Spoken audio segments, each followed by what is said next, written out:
Mari sama-sama kita berdiam diri sejenak, berdoa kepada Allah Subhanahu wa taala. Mari sama-sama kita berdoa. Doa selesai. Baik, pada pertemuan kali ini kita akan melanjutkan modul tentang kesehatan. Sebelum kita mulai ini, mari untuk supaya kita tambah semangat, kita nyanyi Mas PKH dulu. Mari sama-sama kita berdiri ya Bu.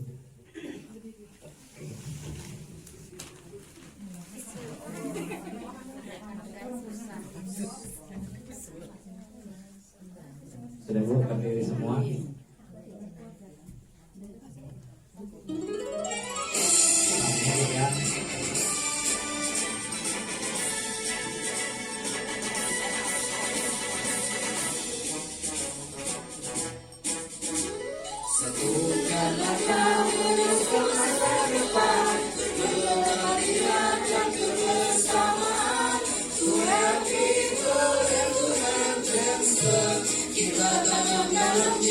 Kita bisa dari bangsa ini besar, harus dibangun oleh orang-orang kerja. Kita tingkatkan komitmen dan dukungan untuk mencapai Indonesia Jaya. Dalam program keluarga harapan, membangun keluarga sejahtera, rakyat cerdas, rakyat sehat. Kita bangun Indonesia hebat.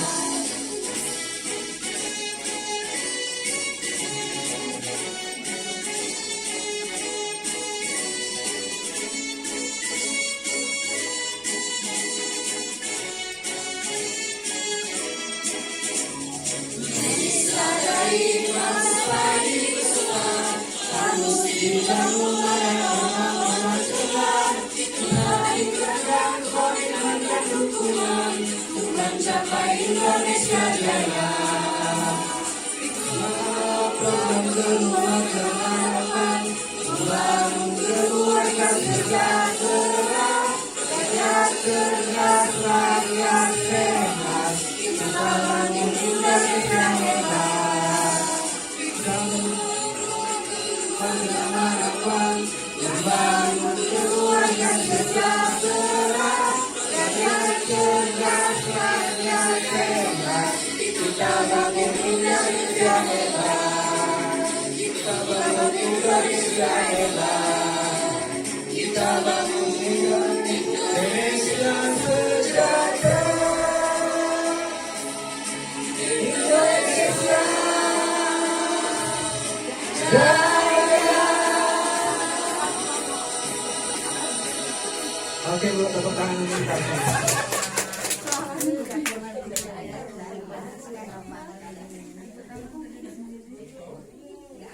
Baik Bu, pada pertemuan-pertemuan yang lalu kita masih ingat sedikit tentang bahwa kita mempunyai tujuan kepada anak-anak kita ya Bu. Pasti ada keinginan yang kita inginkan dari anak-anak kita, dari pengasuhan yang kita lakukan. Baik tujuannya itu jangka pendek, kemudian tujuan itu jangka panjang. Yang jelas untuk mencapai tujuan itu, anak-anak kita juga harus dalam kondisi sehat ya Bu. Kira-kira Bu, anak-anak kita pernah mengalami sakit gak Bu? Sakit apa Bu? Demam, pilek, terus batuk. Pernah nggak ngalami diare Bu? Oh, pernah. Ngalami cacingan Bu? Pernah.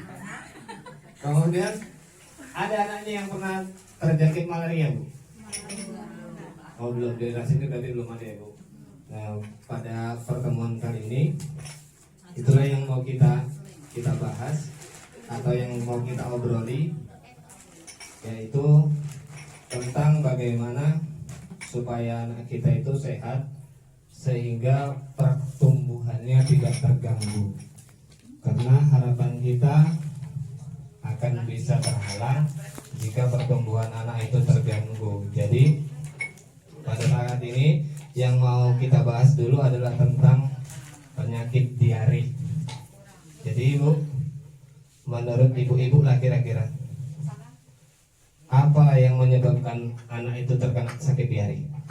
Coba Bu. Makanannya karena tidak higienis, Oke Bu Rini, makanannya tidak higienis, kurang bersih, kurang bersih. Apanya Bu? lingkungan, Lingkungan yang kurang bersih Bu Ita.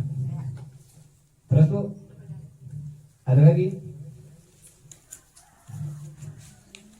Makanannya kurang higienis, lingkungannya kurang bersih. Kemudian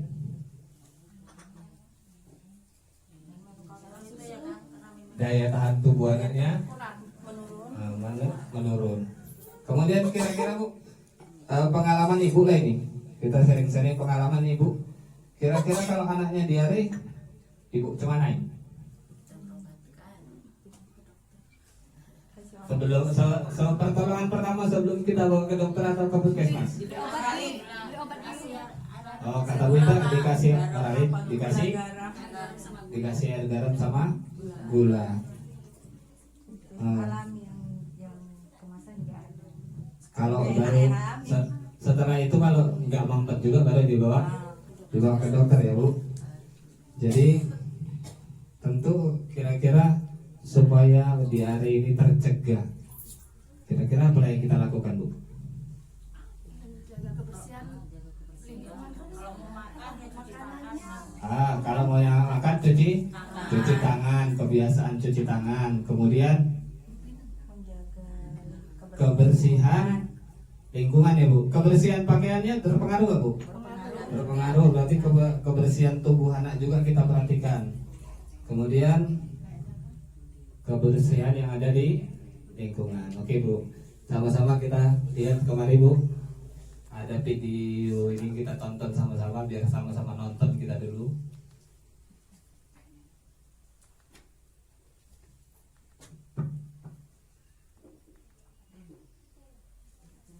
Nanti dari video itu apa yang bisa kita simpulkan?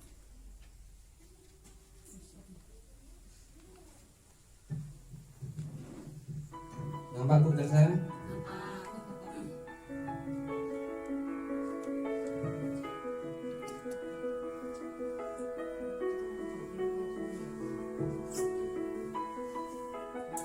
Bu Lili, apa kabar? baik Bu. Ini saya mau nanya, apa sih yang namanya diare itu, Bu? Kata orang sih, diare itu buang air besar yang encer atau berupa air saja. Itu benar, Bu? Benar, apalagi kalau terjadi lebih dari 3 kali dalam sehari. Oh, berarti diare itu bahaya ya, Bu?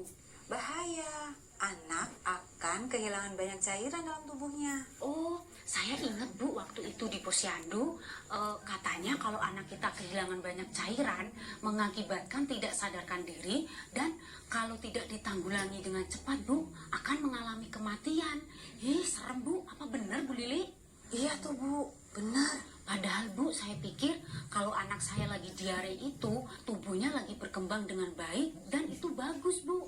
Ternyata ada kuman jahat yang masuk dalam anak kita Bu. Kalau anak sudah mulai diare, segera dikasih oralit. Campurkan ke dalam minumannya. Oh, boleh nggak Bu dikasih cairan lain seperti air kelapa, jus buah, atau kuah sayur? Bisa kan Bu Lili? Boleh, jangan lupa selain oralit, tambahkan tablet zinc. Oh gitu ya Bu. Tapi Bu, kalau untuk ibu yang menyusui gimana Bu? Kata orang sih ASI itu bagus untuk peningkatan daya tahan tubuh anak kita Bu. Tapi kalau anak kita lagi diare terus, apa masih bisa Bu dikasih ASI terus? Kalau anak sudah mulai tidak mau minum dan diarenya tidak berhenti, harus segera dibawa ke fasilitas kesehatan terdekat Bu. Oh, terus anak saya kan sudah makan makanan lain Bu selain ASI. Anak di atas 6 bulan, kalau sudah mulai makan, yang penting kita perhatikan nilai gizinya aja Bu. Iya Bu, waktu itu kan saya ingat Bu Lili pernah bilang kita harus memperhatikan gizi dengan cukup, frekuensi, tekstur, jenis, dan porsi. Bener nggak Bu? Iya Bu, jangan lupa peralatan makannya harus bersih dan minum air yang sudah dimasak sampai mendidih. Jadi kita harus harus benar-benar jaga agar kita tuh bebas dari kuman, Bu. Jadi Bu, agar penyakit tidak mudah menyebar dan keluarga kita sehat, kita harus menjaga kebersihan diri, termasuk mencuci tangan dengan sabun dan kebersihan lingkungan rumah kita, Bu Lili. Itu maksudnya penyehatan lingkungan ya Bu, seperti pengelolaan sampah dan penyediaan sarana pembuangan air limbah, Bu. Iya, saatnya bersih-bersih dan gotong royong, Bu. Oh, ya udah Bu, besok kita ajak tetangga-tetangga kita untuk gotong royong bersih-bersih ya Bu. Iya, ayo. Oke, Bu.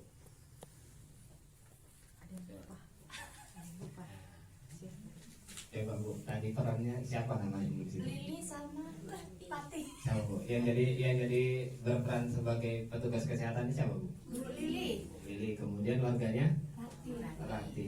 Coba dari cerita yang mereka obrolkan berdua, apa tadi di hari itu Bu? Diare. Apa tadi? Bu Ade masih ingat? Pembuangan air lebih dari 3 kali 3 kali dalam sehari. Oke, buang air lebih dari 3 kali sehari. sehari. Itu yang bisa kita tangkap ya. Ya. Di hari itu buang air lebih dari 3 kali sehari. Pada bayi bisa lebih dari 3 kali, Bu, bisa sampai 6 kali. Kemudian Bu, dari video itu tadi yang kita tonton, kenapa lah di hari itu berbahaya? Itu cek. karena cairan Cairannya kehabisan cairan tubuh. Nah, apa Bu? Coba Kak Bu ini dulu. karena mengeluarkan cairan yang terlalu berlebihan, maka badan tubuhnya itu lemah. Oke, makasih Bu Tini. Terus coba dari Bu Ita.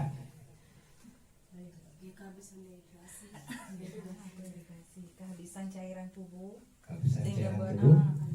jadi membuat balita itu lemah, lama-lama bisa timbulnya fatalnya timbulnya kematian ya Bu. Nah, makanya diare itu kalau nggak kita tangani secara baik-baik dapat menimbulkan bahaya ke anak. Kemudian dari yang kita saksikan juga, apalah yang harus kita lakukan jika anak itu tiba-tiba terserang diare di rumah? Kalau pertama, bawanya ke dokter. Kalau malam-malam lah ini Ya, penyerangan wajib. pertama, wajib orali. Kalau ada sedia tablet zinc tambahannya. Kalau memang sudah terlalu parah, baru kita bawa ke puskesmas terdekat atau tenaga kesehatan yang ada di lingkungan kita. Di sini kebetulan ada bidan ya Bu di lingkungan bulan ini Bu. Kemudian dari cerita itu tadi, dari yang video kita tonton, bagaimana Bu cara pencegahan diare? menjaga kebersihan lingkungan. Menjaga kebersihan lingkungan. Tadi ada yang bawa bapak nyapu itu ngapain Bu? Gotong royong. Di sini aktif Bu gotong royongnya Bu. Aktif setiap Jumat. Alhamdulillah di sini aktif. Gotong Soalnya royong. Wak juga yang kerja. Artinya kita sebagai peserta PKH di sini, yang ibu-ibunya di sini, dorong bapaknya suruh ikut gotong royong. Jangan pula kita yang pelopor di sini sebagai peserta PKH, ya bocuri nggak melo gotong royong dicari-cari. Nanti orang lingkungannya juga sih dapat bantuan dari pemerintah kan gitu, nggak mau gotong royong. Jadi secara garis besarnya inilah yang kita belajar tentang diare. Jadi diare itu apa ini Bu di sini Bu? Buang air besar atau diambil secara encer dan atau berupa air saja dan terjadi lebih dari 3 kali dalam sehari.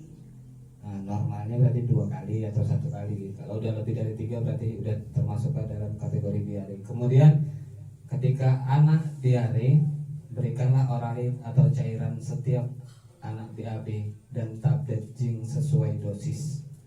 Kemudian segera bawa ke fasilitas kesehatan jika semakin parah. Kemudian cegah diare dengan memperhatikan gizi anak, menjaga kebersihan peralatan makanan, minuman, air yang sudah dimasak hingga mendidih, serta menjaga kebersihan diri dan lingkungan sekitar. Jadi itu salah satu yang kita bahas pada hari ini, masalah diare, kemudian bagaimana pencegahannya. Kemudian tadi video tadi kita saksikan, mana tahu kalau ibu-ibu kalau saat ini yang punya balita kan udah jarang. Nah, mana tahu nanti anaknya punya cucu, ketika tadi masih menyusui, waktu anak itu kena diare, dihentikan atau lanjut Bu? Tetap lanjut. Jadi tetap dilanjutkan karena anak itu butuh cairan. Jadi ini pembahasan kita tentang diare. Sebelum kita melanjut kepada pembahasan tentang cacingan, mari sama-sama kita diskusi dulu tentang diare. Kita pending dulu, kita bicara tentang diare, nanti baru kita lanjutkan tentang masalah kecacingan pada anak. Baik Bu, kalau ada yang mau ditanyakan silakan ditanyakan.